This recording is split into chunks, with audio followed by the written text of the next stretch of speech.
Well, just getting ready to put in this spacer, and I'm thinking, oh yeah, all set to go. Here's the carb, just removed out of the way, and already got an adapter on there. Actually, that adapter adapts the Holley to a Rochester 2-barrel. Really doesn't change nothing. I mean, it's the same size basically, but the studs that go into the adapter are fine thread, and the bolts I got with the spacer are coarse thread. So we're going to have to go to the hardware store and pick up some bolts. But should be an easy swap. You can see how thick this thing is. And you got to have it facing, it only really goes one way, because your fuel bowl in the front of the carburetor, this thing, that slides right in here so it doesn't get in the way. And your linkage for your, your regular throttle linkage is on this side, and your choke linkage is on that side. Just, well, it doesn't really interfere with the choke on this, I don't think. Well, maybe just a hair right here it would. That's why you need this. So this is the way it faces, kind of self-explanatory, but figured I'd say that what it is. And before, I'm going to probably reuse this gasket. Nothing wrong with this gasket. I'm going to put some what do you call it on there? It's CRC or Permatex, excuse me.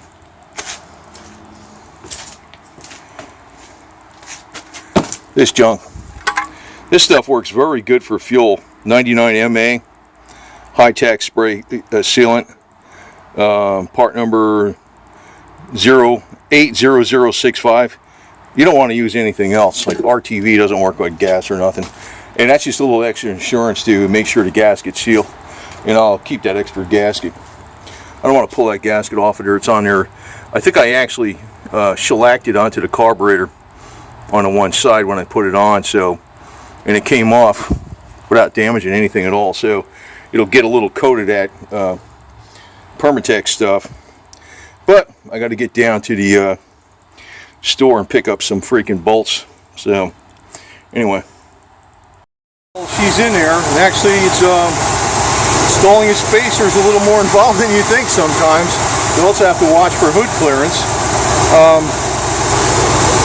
I noticed my supposed lifter tick is basically gone, and I don't think that was a lifter tick. It might have been something to do with exhaust recirculation valve or something, maybe a slight leak there. But somehow with the spacer, it's nowhere near as pronounced. So it's definitely not going to put a cam in this. I'll just put a timing chain and gear set as precaution. If this doesn't solve it, oh well. I took the insulation off the hood. It's kind of falling apart anyway.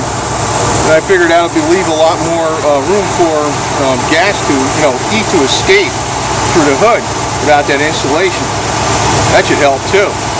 So, I think this is actually going to pretty much solve the vapor lock problem, but it's a good thing to put this on. You're just going to have to watch for your hood clearance, and I'll show you some things how to do.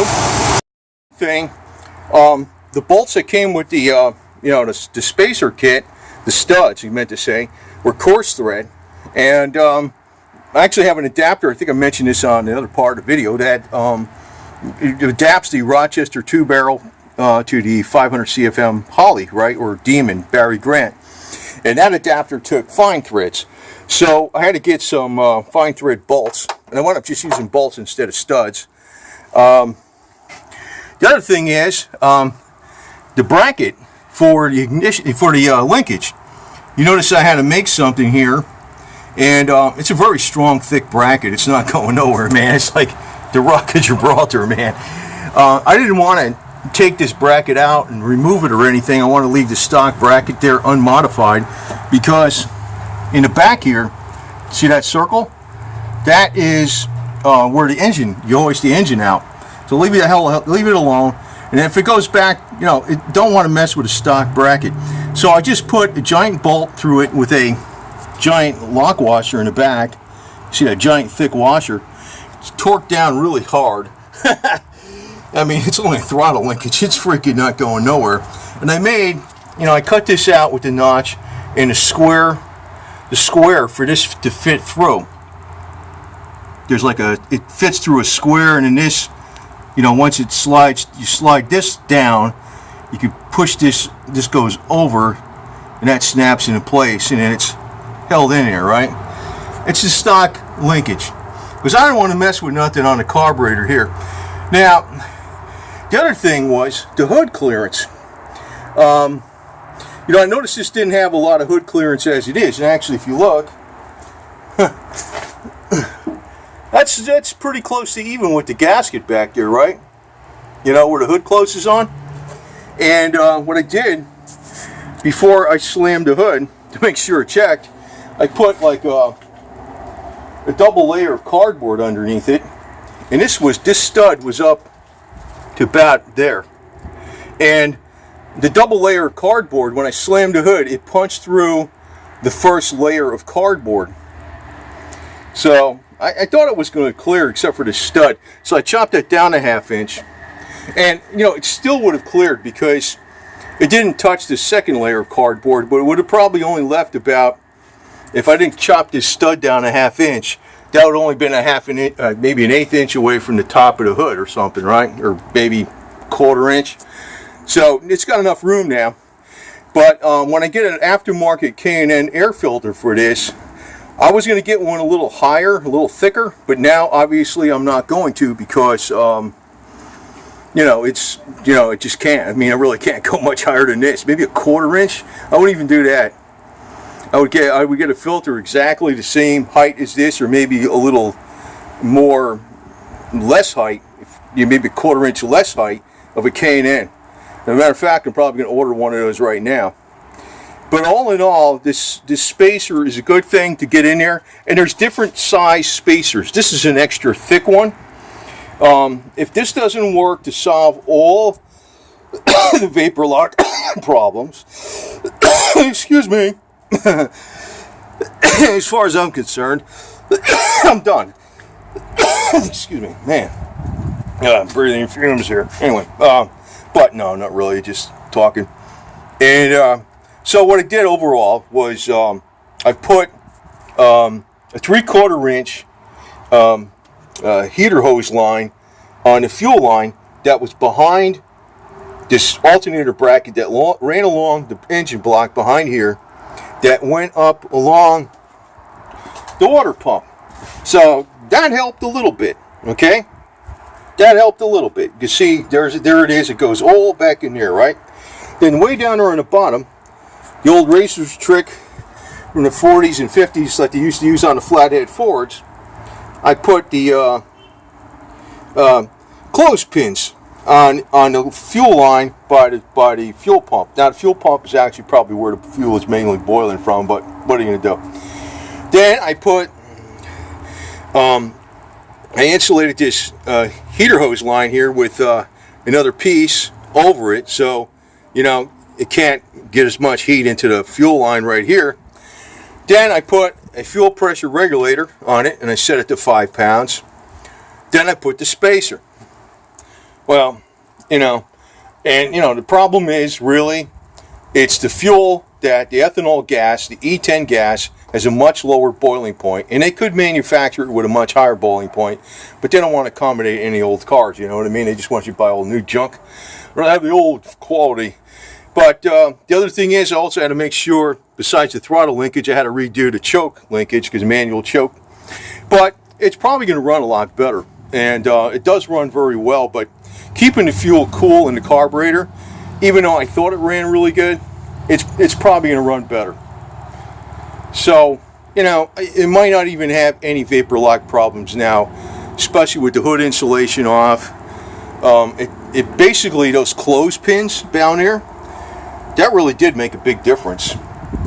The last time it took me about 12 seconds to start the car, but when it finally started, it stayed started. So it did make a difference. Even the 5/8 or 3/4 inch heater hose that I had split open, and I tied it on there with zip ties too, even though it's like kind of all braced up against the engine block to insulate the fuel line near the engine block and the water pump. That helped too. I'm not sure if this is going to help much, but that's what you're supposed to have with these Holley 2 barrels. This is actually a Holley. It's a Barry Grant Demon 500 CFM. It's a Holley, okay? It's the same damn thing. And this spacer, and you know, to tell you the truth, I think this taking this insulation off of here probably is going to help a lot too, because if I leave the hood open when I stop the car, I got no problem starting the car after 20-30 minutes. If the hood's closed, it's like that. It's that window basically between 12 to 15 minutes to 50 minutes to an hour, right around there. It's like 12 minutes to 50 minutes roughly, is where the car gets vapor locked. If you let it sit an hour and a half, 2 hours, hey, no problem.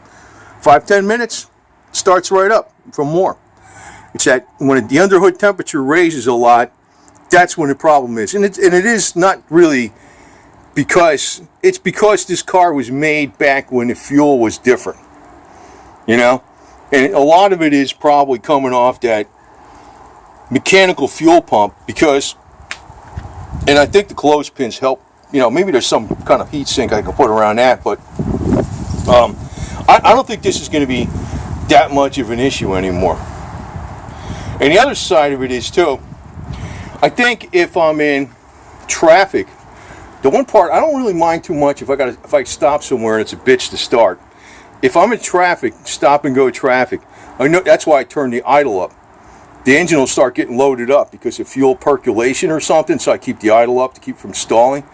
And what I do with this hood insulation off of there, that might help a lot. Now, if I was in Alaska or Maine or something, northern New Hampshire, maybe just put insulation back on it, but I'm not. And I noticed my other cars don't have this stuff. My Sebring convertible don't have insulation. My Samurai or Suzuki SJ413 don't, and my Chevy Cavalier don't have insulation on the hood. So I don't know what is that for? Like making it quiet? What's this? Oh, GM parts. Oh, you know what? This was a replacement hood. This thing got smushed one time. See that? Genuine GM. It's a regular factory hood though. That's good. Anyway, over and out. And just the only thing is, you know, this thing is a little more of a pain in the ass to put in than you think. You know, your linkage is you know, it took me a little while to find a hunk. Well, I found a hunk of metal. Freaking 1/8-inch stick, man. This sucker's strong, man. And you know, it's bolted in there like, I don't know, 80 foot-pounds or something. I mean, that ain't gonna freaking that ain't going nowhere. It ain't going nowhere at all, man. So and you know, it's got enough play in there where it's got enough where it'll get full throttle and enough where the throttle goes all the way back. So I don't know. That's a wrap. That's all I could do. It might be 100% soft. I'll bet you if it's not 100% soft already, before I did this, it wasn't too bad. I think this hood insulation is really going to make a huge difference, though, even more than that gasket. But you know, that spacer. But they're both going to work. And I'm not putting electric fuel pump in this. If I put anything electric, anything, I'll mount a fan right here that I can flip with a switch, with a low powered fan that hardly draws anything, that has like a 45-minute timer on it that could blow air on this area where the fuel is percolating. That's all I'll do. I will not put an electric fuel pump in this car. I am not doing that. Not even an inline fuel pump that's out external of the tank and it's near the gas tank. Not even doing that. I'm not doing that crap. I want this thing as simple Simon as possible. That's the whole reason why I keep a 78 Chevy. No electronics. It's got HEI. That's what it came with. I don't know. That's not too bad. But I'm avoiding all the fancy crap. That's the whole point of having the old stuff. And if I get a new car, it could be a 32 Ford, 34 Ford, or maybe like a 72 Dodge truck with no emission stuff on it. You know, maybe something even that late, but something real simple. Because you can keep this freaking new crap.